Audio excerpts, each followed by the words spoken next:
Hello बच्चों, good morning to all of you. आज हम फोर्थ चैप्टर के अंदर डिस्कस करेंगे मोलिकुलर ऑर्बिटल थ्योरी। तो लास्ट लेक्चर में हमने डिस्कस किया था valence bond theory. Valence bond theory ने बताया बच्चों मोलिकुल की फॉर्मेशन होगी या नहीं होगी, लेकिन उसके जो कुछ करेक्टर होते हैं उसके बारे में वैलेंस बॉन्ड थ्योरी ने कुछ ज़्यादा नहीं बताया, तो वहाँ पे वो फेल हो गई। जैसे कि मैग्नेटिक नेचर के बारे में नहीं बता पाई। उसने बॉन्ड ऑर्डर बताया था वैलेंस बॉन्ड थ्योरी ने कि एक बॉन्ड बनेगा, दो बॉन्ड बनेंगे मॉलिक्यूल के बीच में या तीन बनेंगे। लेकिन जो मॉलिकुलर ऑर्बिटल थ्योरी है ये हमें बताएगी कि डेट बॉन्ड भी बन सकता है, ढाई बॉन्ड भी बन सकते हैं, तीन या एक दो जितने भी बनेंगे। और साथ में मॉलिकुलर ऑर्बिटल हमें जो मॉलिकुलर ऑर्बिटल थ्योरी है ये हमें स्टेबिलिटी ऑफ मॉलिक्यूल्स के बारे में भी बताएगी। लेकिन जो वैलेंस बॉन्ड थ्योरी थी उसने स्टेबिलिटी ऑफ मॉलिक्यूल को भी एक्सप्लेन नहीं किया था। तो ये कुछ लिमिटेशन थी बच्चों, और इन लिमिटेशंस को दूर किया था मॉलिकुलर ऑर्बिटल थ्योरी ने।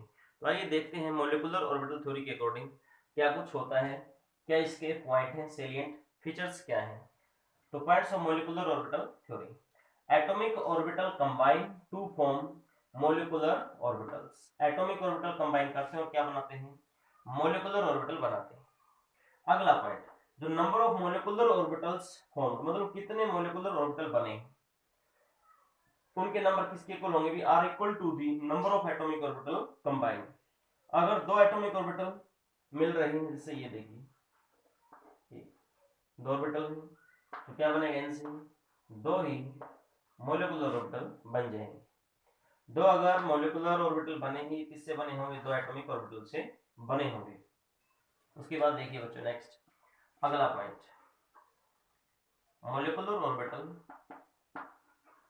molecular orbitals give electron distribution, probability of electron distribution.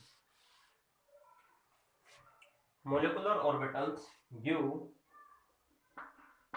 probability of electron distribution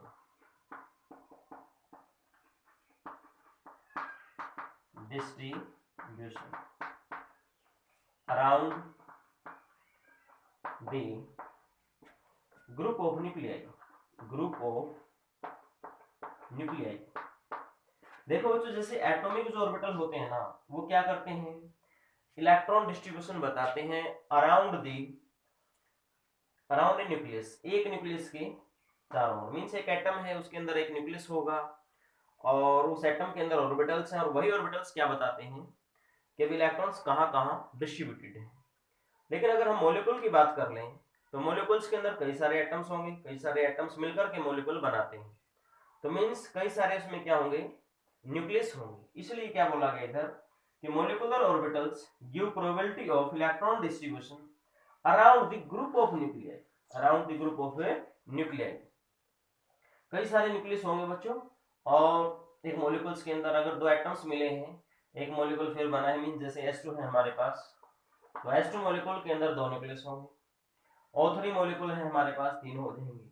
तो कहने का मतलब ये हुआ, जैसे एटॉमिक ऑर्बिटल्स क्या करते हैं, एक सिंगल न्यूक्लियस के अराउंड इलेक्ट्रॉन की डिस्ट्रीब्यूशन बताते हैं, इसी प्रकार से जो मॉलिक्यूलर ऑर्बिटल होंगे ये ग्रुप ऑफ न्यूक्लियाई के अराउंड इलेक्ट्रॉन की डिस्ट्रीब्यूशन बताएंगे, इलेक्ट्रॉन का डिस्ट्रीब्यूशन बताएंगे। उसके बाद देखिए atomic orbitals of same energy और नियरली सेम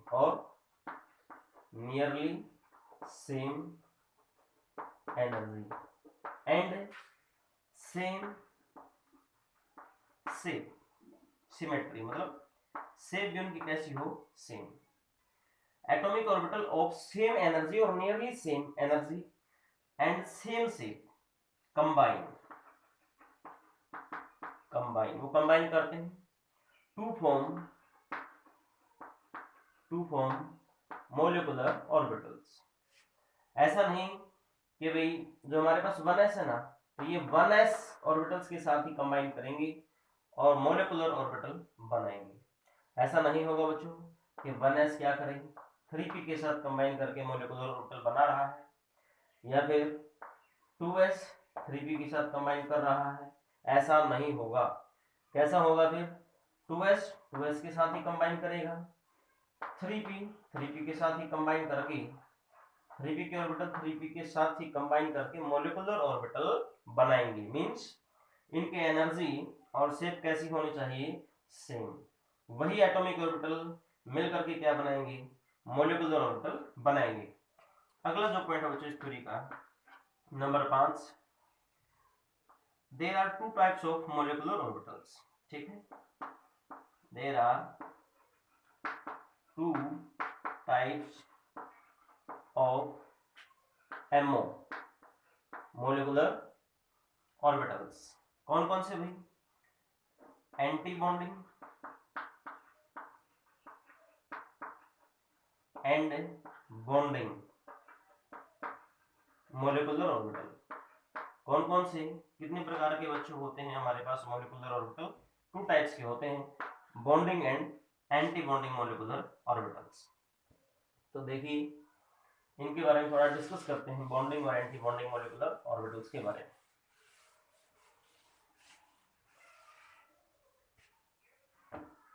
हमारे पास बच्चों क्या होता है, anti bonding molecular orbitals.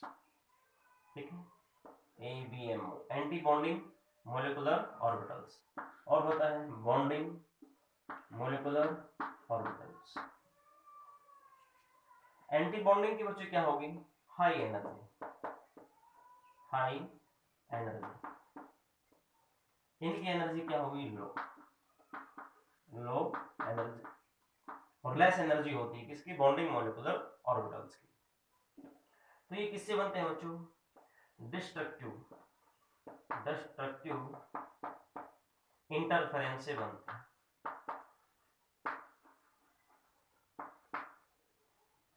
Of the wave, destructive interference of electron wave.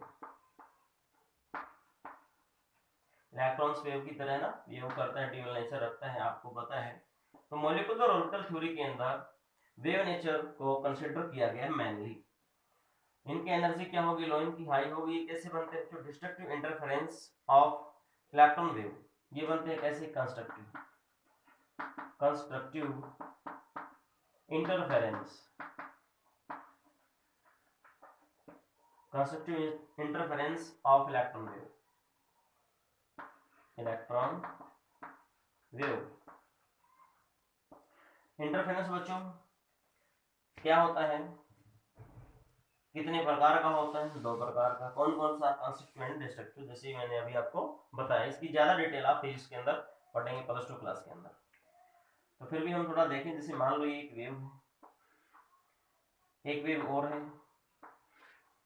इसका एम्पलीट्यूड वगैरह क्या है, सेम। तो एक नेट वेव बनेगी बच्चों, क्या आपके पास इस प्रकार से कुछ बनेगी, मतलब इसका एम्पलीट्यूड, ये देखो एम्पलीट्यूड इसका इंक्रीज हो जाएगा, इसमें ऐड हो गया, कंस्ट्रक्ट होना। और डिस्ट्रक्शन में क्या हो जाएगा बच्चों, माइनस इफेक्ट से बनती है, एक वेव है, माइनस इफेक्ट होगा। और ये एडिशन से बनता है, कौन, बॉन्डिंग मॉलिक्यूलर ऑर्बिटल। सब्सट्रैक्शन से बनता है बच्चों, मींस डिस्ट्रक्टिव इंटरफेरेंस से बनेगा कौन, एंटी बॉन्डिंग मॉलिक्यूलर ऑर्बिटल्स। ठीक है, इनको हम स्टार से रिप्रेजेंट करते हैं, स्टार लगाते हैं ऐसे बच्चों। Anti bonding molecular orbitals are represented by star, और उनके साथ हम स्टार वगैरह कुछ नहीं लगाते, ये सिंपली रिप्रेजेंट किए जाते हैं सिग्मा, पाई,